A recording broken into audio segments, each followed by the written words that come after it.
네, 시청자 여러분 안녕하세요. 신정원 이용규의 부동산 세븐을 시작합니다. 네, 안녕하세요. 에듀러스 신정원입니다. 이제 부동산 세븐이 4회차가 되었는데요. 많은 분들이 응원하고 아이디어를 주셔서 금주부터는 조금 변화를 가졌습니다. 이렇게 보시는 것처럼 저희 환경도 조금 바뀌었고요. 그리고 경매 물건으로 공부하는 경매 물건 한 걸음 더 코너가 신설되었고, 다음 주부터는 많은 분들이 좋아하시는 낙찰 가격을 맞춰라 코너도 신설된 예정입니다. 앞으로 투자자 여러분들께 더욱 실질적인 도움이 되는 부동산 세븐을 만들어가기 위해 노력하겠습니다. 오늘도 저와 함께 방송을 이끌어주실 이용기 실장님 나오셨습니다. 안녕하세요. 안녕하세요. 네, 반갑습니다. 이용기입니다. 오늘도 다양한 경매 물건과 부동산 지식으로 시청자 여러분께 짧지만 풍성한 정보를 전해드리겠습니다.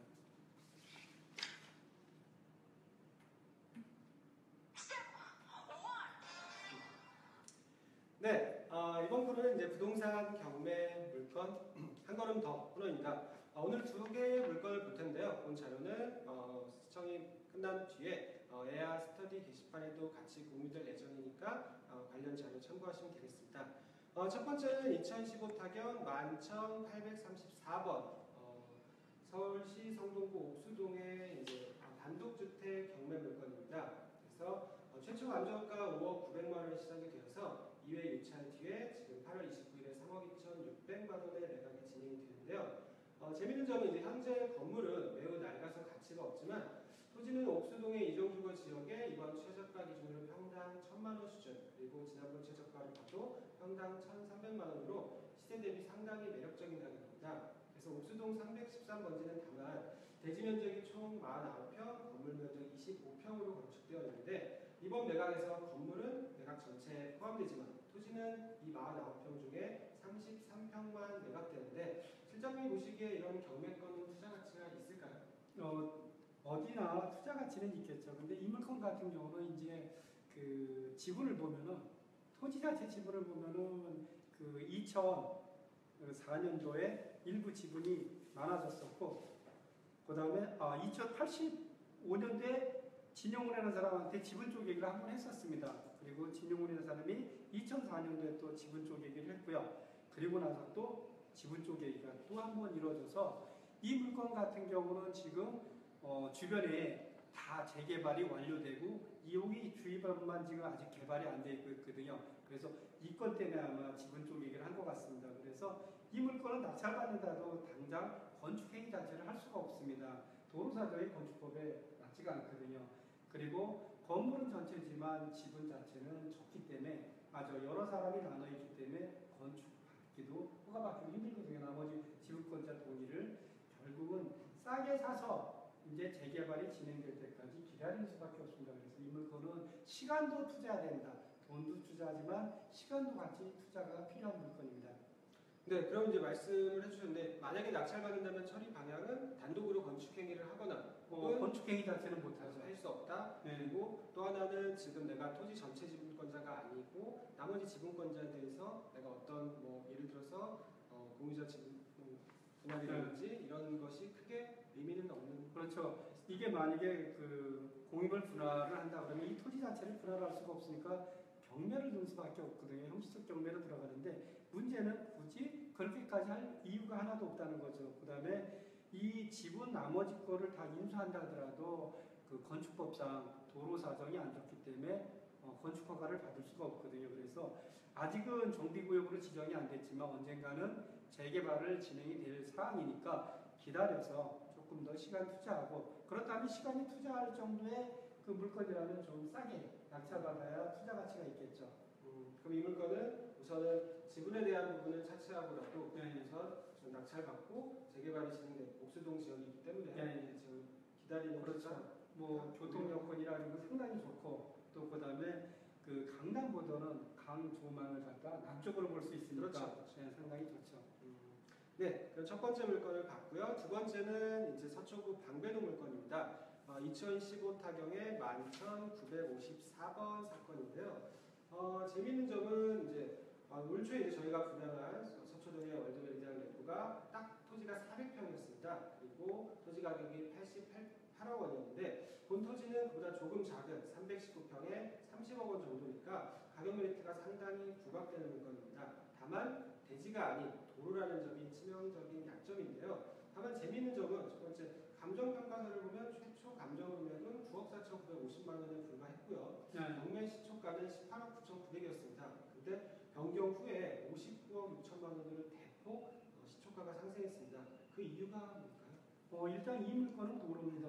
도로는 보통 인접대지에 2분의 1 정도로 평가를 하는데 이게 그 감정을 갖다가 대지로 평가했거든요.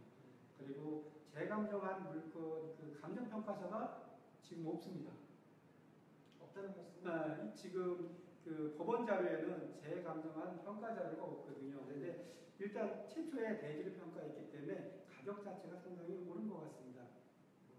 그러면은 지금 이 물건은 감정평가상의 변경 때문에 금액이 시초가 그렇죠. 이게 원래는 2분의 1 지분만 경매가 진행되다가 전체가 경매가 진행됐고 그렇죠. 그래서 일단 두 배가 됐죠. 네. 9억 4,950에서 18억 9,900이 된 거는 네. 2분의 1에 대해서 평가했다가 그 다음에 온전한 물건 매각으로 바뀌었기 때문에 금액이 한 번 바뀌었고 네. 그 다음에 이게 59억 6천으로 올린 이유는 재감정을 통해서 재감정을 했는데 그 자료는 없습니다. 자료는 아직 공시되지는 않았습니다. 네. 그러면 이제 시청자 여러분이 좀 더 궁금한 부분일 텐데 여기가 이제 정비구역으로 지정되었다라고 하는데 투자에 있어서 체크 포인트나 투자 가치가 어떻게 있을까요? 그렇죠. 일단은 그 정비구역이 지정이 됐지만 재개발인지 재건축인지는 확정이 안 돼 있는 상태거든요. 근데 재개발이든 재건축이든 만약에 재개발이라면 90제곱미터 이상이면 도로라도 분양권이 나오고 재건축이라면 조합에 매각할 수가 있거든요. 근데 이렇게 큰 이런 물건 같은 경우 개인이 투자해서 재개발일 경우 조합원이 된다. 이거는 상당히 그 좀 문제가 있죠. 투자 가치가 없는 거죠. 개인이 한다면. 재건축도 마찬가지입니다. 그렇다면 이런 토지를 좋아하는 데가 있거든요. 시행사는 이런 토지는 상당히 좋아합니다. 왜냐하면 싼 가격에 사업 부지에 있는 도로지만 향후 사업이 진행될 때는 모두 대지가 되니까 사업 부지의 일부를 싸게 매입하고 그 다음에 토지 전체 사업 부지의 상당한 부분을 갖다 소유권을 확보하면은 여러 가지 면에서 상당히 유리한 부분이 있거든요. 그런 면에서 봤을 때 저희가 봤을 때도 상당히 재밌어 보이기도 하고 그렇죠. 좋아 보이기도 한다라는 측면이었는데 개인 투자자 입장에서는 자금 규모도 그렇지만 실제로 사업이 진행되어도 이 정도 자금이 묶이는 걸로 봤을 때는 크게 실익이 없다. 그렇죠. 왜냐하면 이게 정비구역이 지정됐지만 언제 사업이 시행될지는 그 누구도 알 수가 없거든요. 그 다음에 얼마만큼 빠른 시간 안에 진행되냐에 따라서 투자 가치가 결정이 될 수 있거든요. 네, 맞습니다. 그래서 본 물건은 그래도 만약에 다른 사업으로 바꿀 시행사 쪽에서는 접근해도 괜찮겠지만 개인 투자자 입장에서는 그렇죠. 접근하기는 좀 그렇죠. 부담이 있는 그런. 그 다음에 이 물건 보면은 참 재미있습니다. 우리가 토지를 갖다가 알라 그러면은 역사를 알려면 토지대장을 봐야 되거든요. 근데 이 토지대장을 볼 수가 없으니까 그냥 지적도로 간단히 봐도 이 물건 같은 경우는 141-2번지거든요. 141번지에서 두 번째로 분필된 거고 주변이 대지로 되어 있다는 것은 최초의 분필한 목적이 도로로 하기 위해서 한 거거든요. 대부분이 도로 같은 경우는 그 기부 체납을 해서 시유지가 되는 경우가 대부분인데 이거는 개인이 갖고 있었습니다. 더군다나 70년도에 두 사람이 공유 지분으로 있었거든요. 근데 재밌는 거는 70년대 공유 지분이 있던 게 2000년대까지는 아무 변동이 없었습니다. 방배동이 70년대는 전혀 변동이 없어요. 강북에 지금 변두리보다도 못한 동네였는데 2000년대에 들었으니까 어때요? 투자 가치가 있다 보니까 이게 서서 이제 그 70년대에 등기했을 때는 부동산 실명제가 시행되기 이전이거든요. 그리고 2000년대 한 번 그 지분 2분의 1 지분이 김모 씨께 그 가등기가 한 번 했었습니다. 그러다가 가등기권자한테 압류가 들어오니까 2002년도에 세탁을 하면서 가등기를 해지하고 제3자 이름으로 또 가등기를 하거든요. 그러다가 소유자에게 압류가 들어오니까 2008년도에 본등기하면서 또 한 번 세탁을 했습니다. 그리고 다른 사람의 지분도 가등기권자의 채무자로 해서 대출이 돼갖고 2008년도에 근저당권이 있거든요. 근데 실질 소유자는 아무래도 누군지는 잘 모르겠어요. 그 가등기권자가 두 번이나 바뀌면서 계속 그 변동이 있었는데 마지막 저당권자가 그 일부 저당권을 양도하고 이번에 경매를 집어넣은 거거든요. 그래서 실제 보면은 이 역사를 보면은 이 내용들이 누가 낙찰될까 보면은 아마 진짜 소유자가 누군지 나타날 수 있을 겁니다. 네. 단순히 이제 투자 가치 있다 없다를 떠나서 등기부등본을 통해서 과거 이 부동산의 히스토리와 진행 방향에 대해서도 한번 같이 보는 그런 유익한 시간이었습니다. 네, 현명한 투자자가 되기 위해서는 실전과 이론을 겸비해야 되는데 탄탄한 기초를 위한 경매 나침반 코너를 시작하겠습니다. 오늘 내용은 법원 서류를 꼼꼼히 보기 위해서 그렇죠. 실장님께서 팁을 주실 건데요. 첫 번째 사건을 한번 보겠습니다. 첫 번째는 보양지원에서 진행한 2010 타경 8712 사건입니다. 이 사건은 임차인이 배당 요구를 했음에도 매각 물건 명세서에서는 이 부분이 누락된 경우죠. 네. 이런 건들이 상당히 많이 법원에서도 이제 사람이 하는 일이다 보니까 실수하는 경우가 있거든요. 최초에 말소 기준이 근저당 설정 일자가 가끔 틀리는 경우도 있고, 이번 것처럼 임차인이 권리신고 배당 신청을 했는데 현황조사서에는 임차인은 표기 됐고, 그 다음에 물권명세서에는 배당 신고가 누락이 됐습니다. 근데 실제 이 사건의 문건 접수 송달 내역에 보면은 임차인이 배당 신청을 한 게 나와 있습니다. 근데 이게 만약에 선순위 임차인이고 이게 실제 경매가 취하됐지만 진행이 돼서 우리가 일반 입찰자들이 인수하는 조건으로 알고 낙찰을 안 받는다면 어때요? 이 물건 명세서를 본 사람, 그 다음에 문건 송달까지 본 사람하고 전혀 틀리겠죠. 문건 송달을 본 사람은 바로 입찰을 해서 인수가 아니니까 그러면 남보다 경쟁력이 된 경매를 할 수가 있거든요. 그래서 여러분들이 항상 저번에 주에 얘기했듯이 물건 명세서, 현황조사서, 그 다음에 감정평가서, 이런 문건 송달 이런 내용들을 보면은 남보다 많은 정보를 갖고 경매 입찰할 수 있는 겁니다. 네. 두 번째 사건을 한번 같이 보겠습니다. 두 번째 사건은 서울 남부지방법원의 2011 타경 2499번 사건입니다. 분명히 이 케이스는 유치권 관련 사건인데요. 현장을 유치권자가 점유하고 있음에도 집행관이 실제로 현황조사서에는 이를 완전히 누락한 경우. 현황조사서에는 썼고 네. 매각 물건 명세서에 기재를 안 했었죠. 네. 현황조사서에 기재됐음에도 불구하고 매각 물건명세서는 이게 완전히 누락된 그런 케이스가 되겠군요. 네네. 한번 말씀해 주시죠. 이 사건 같은 경우는 집행관이 현황조사를 하러 갔을 때 유치권자가 점유하고 있다는 것을 갖다가 표현을 했기 때문에 현황조사서에는 유치권자가 점유하고 있다는 내용이 기재가 되어 있습니다. 근데 매각 물건 명세서에는 그게 누락이 됐거든요. 그리고 실제 경매가 진행돼서 낙찰을 받은 게 유동화 전문회사에서 낙찰을 받았습니다. 근데 유동화 전문회사가 채권 매입을 잘못한 것 같습니다. 19명이 입찰을 했거든요. 그렇다면은 이거를 갖다가 실제 법원에서 현황조사서의 유치권자 부분을 명기했기 때문에 불허가 신청을 안 했다 그러면 그대로 낙찰허가 났다면 문제가 심각해진 거죠. 이 물건 같은 경우는 제가 입찰 의뢰를 받아서 서류를 검토해 보니까 현황조사서에 유치권자가 있더라고요. 그래서 실제 유치권자를 만나서 상담을 해 보니까 이 유치권자가 이미 소송을 통해서 확정 판결을 받아놓은 상태예요. 그렇다면 나중에 낙찰받더라도 이거는 그대로 유치권 금액만큼은 물어줘야 되는 거거든요. 근데 그나마 이게 불허가 되고 지금은 진행이 안 되고 있거든요. 이 유동화 전문회사에서 채권을 매입한 이 유동화 전문회사는 좀 힘질이 클 것 같습니다. 네, 사실 이제 신고된 유치권 중에서는 허위 유치권, 인정되지 않는 유치권이 대부분임에는 분명하지만 이 케이스 같은 경우에는 실제로 유치권자가 소송을 통해서 승소해서 그렇죠. 유치권 공사 금액에 대해서 법원에서 인정해주는 그런 판결문까지도 받아놓은 상황이기 때문에 실제로 굉장히 위험한 물건이었고, 다만 매각 물건 명세서에는 이 내용이 누락되었기 때문에 이를 근거로 해서 낙찰자는 매각 불허가 신청해서 그나마 불허가 받았으니까 다행이지, 만약에 법원에서 현황조사서를 기준으로 이미 표현이 됐다 그러면 그때 문제가 될 수 있었겠죠. 네, 그래도 낙찰가 입장에서는 천만 다행히 케이스가 되겠습니다.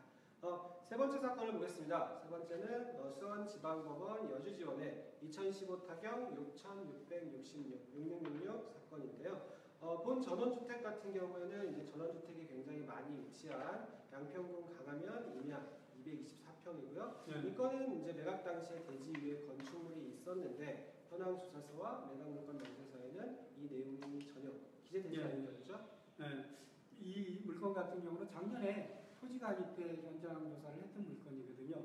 근데 이 물건이 토지만 경매가 나왔습니다. 그리고 그리고 짓다 말은 건물이 있었거든요. 만약에 이게 토지주와 건물주가 일치한다 그러면은 채권자 입장에서는 건물이 거의 70% 이상이 공정이 됐거든요. 그럼 대의 등기한 후에 일괄 매각 경매를 했을 겁니다. 근데 토지만 경매 나왔고 현황조사서나 물권명세서에는 어느 곳에도 건물주에 대한 부분이 명기가 안 돼 있습니다. 근데 감정평가서 보면은 그 평가서에 그 내용이 나와 있거든요. 그 본권 지상에 소지하는 건축 중단된 제시의 건물은 양평군청에 문의한 결과 2008년 11월 20일 건축주 최승현이 경량철골조 해갖고 신축 허가를 득했다라고 나오고 2013년도에는 건축 허가가 취소됐다라는 내용이 나와 있습니다.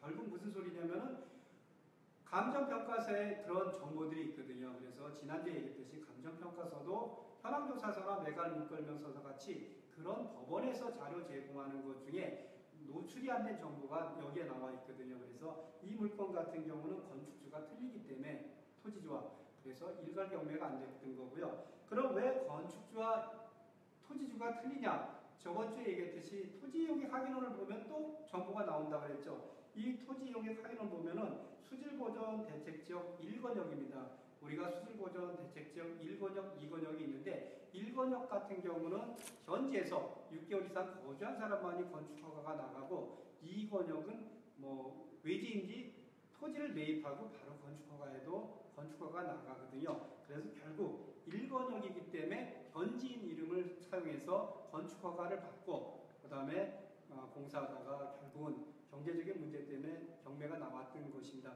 그리고 또 중요한 게 있습니다. 그 감정평가서 보면은 건축허가가 취소되고 그 다음에 현황도로와 접하고 인접토지 소유관계 및 도로 이용 제약 여부 유의바람이라고 되어 있습니다. 무슨 소리냐면 이미 건축허가가 취소가 됐기 때문에 혹시라도 새로 건축허가를 받으려면 건축허가 나왔으니까 당연히 나온다라는 게 아니고 그 옆에 있는 도로를 우리가 토지사용 승낙을 받을 수 있냐 없냐 또 받아야 되는지 아니면 받지 않고 건축허가를 할 수 있는지 이런 부분까지 체크하라고 감정평가에서는 자세히 설명이 된 겁니다. 네, 우리가 직접 뭐 비용을 들이지 않고 그리고 현장에 나가기 전에도 그렇죠. 우리가 열람할 수 있는 서류 등만 가지고도 아주 많은 진실을 파헤칠 수 있다는 점을 충분히 이해하셨을 겁니다. 이해가 사실은 아주 간단한 내용이 아니라서 시청자 여러분이 조금 이해가 안 되는 부분이 있을 것도 같은데 이거는 이제 관련 자료 보시면서 수차례 반복 학습하시면은 조금씩 이해되는 범위가 넓혀 나가실 것이라고 생각합니다. 이상 경매 나침판이었습니다. 네, 세 번째로 에누리어스 가족 여러분들의 투자 고민을 상담하는 물건 상담 코너입니다. 오늘은 떠나요 주리선님이 질문하신 선순위 임차인과 가장 임차인에 대한 내용인데요. 사건은 천안지원 2015 타경 16,384번 아산시 용화동의 신도 브레뉴 아파트 건입니다. 네, 한번 화면을 보시면서 따라오시면 되겠는데 현황조사서 및 매각물건 명세서에는 윤미희 씨가 말소기준관리보다 앞서는 임차인으로 등재되어 있습니다. 이 물건은 위험할까요? 만약에 선순위 임차인이 있다 그러면은 그게 가짜든 진짜든 확인이 안 된 상태에서는 일단은 조심을 해야겠죠. 네, 맞습니다. 말소기준관리보다 우선은 전입일자가 앞서기 때문에 임차인으로서 성립 여지가 조금이라도 있다면 우리는 여기에 대해서 유의하여야 되는 그런 사건이 되겠습니다. 그리고 두 번째는 등기부 등본 내용을 한번 살펴보면 소유권 이전부터 근저당권, 임의경매 그리고 상속 내용이 담겨 있습니다. 그래서 최종적으로 2015년 11월 10날에 상속을 받았고 채무자인 경매를 당하신 분이 윤미 씨에 대해서 상속이 된 내용이 있습니다. 그리고 자녀 두 분께 7분의 2씩 2개 그리고 배우자인 윤미 씨께 7분의 3이 상속되었는데 여기에 대해서 보면은 이분이 이제 아무래도 소유자 관련으로 충분히 우리가 볼 수 있죠. 아무래도 상속받았다 그러면 이분 같은 경우는 이제 그 소유자의 배우자 그다음에 그 자녀들이 상속받았거든요. 결국 소유자이기 때문에 임차인은 아니죠. 네, 그래서 이 내용만 보고도 우리는 이분이 실제로 임차인은 결코 선순위 임차인이 될 수 없다. 그렇죠. 우리가 그 서류상으로도 이미 그 현장 조사를 나가기 전에 50% 이상 정보를 파악하고 있거든요. 그리고 현장 나간다 그러면 서류에서 파악했던 정보를 사실관계를 확인하러 가는 거거든요. 그리고 또 새로운 정보도 찾아야겠죠. 그렇죠. 여기서 이제 서류만 봤을 때도 상속이 되었기 때문에 과거에는 임차인이 아닌 소유자로서 거주하고 그렇죠. 있다는 것이 예. 확실하고 때문에 말소기 조건보다 앞서는 선순위 임차인은 될 수 없다. 예. 그리고 안전한 물건이다. 이렇게 그렇죠. 정리하면 예. 되겠습니다. 네, 오늘 저희가 준비한 부동산 세부는 여기까지입니다. 약간의 변신을 위해서 노력했는데 좀 더 유익한 시간이 되셨는지 모르겠습니다. 다음 주에도 더욱 여러분께 도움이 되는 내용으로 찾아뵐 거고요. 시청하신 다음에는 좋아요 버튼을 누르면 굉장히 우리에게 좋은 일들이 생긴다는 그런 소문이 있으니까 눌러주시면 좋겠고요. 그 다음에 이제 관련 자료는 애누리어스 에어스터디 게시판 그리고 부동산 캠퍼스의 부동산 세븐 게시판이 별도로 있고 거기에 자료들이 모두 업로드 되니까 해당 게시판에서 다운로드 받으실 수 있고요. 마지막으로 이제 다음 주부터는 저와 실장님이 하나의 경매 물건을 선정해서 낙찰가를 맞추는 시간을 가질 텐데 혹시 낙찰 가격이 궁금하신 분은 본 방송의 댓글로 사건 번호 이 사건이 궁금합니다 라고 적어주시면은 적극적으로 검토해서 그 물건 중에 선정해서 또 다음 주에 방송을 진행하도록 하겠습니다. 여기까지 오늘 부동산 세분 마치겠습니다. 감사합니다.